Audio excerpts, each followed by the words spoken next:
Hello po sa lahat ng mga taong nakakita po ng FB Live po ngayon. Ako po ay humihingi ng tulong sa inyo sa aking pinsan na may anak po siyang maliit at hindi pa po nag 1 month po ito. At may sakit po itong pulmonya at lagi pong nagkakasakit ang kanyang anak.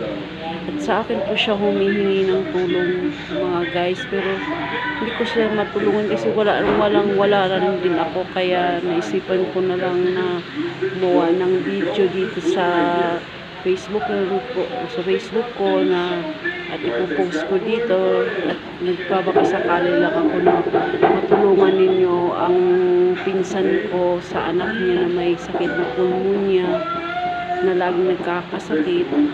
Sana po tulungan po ninyo siya kasi 15 years old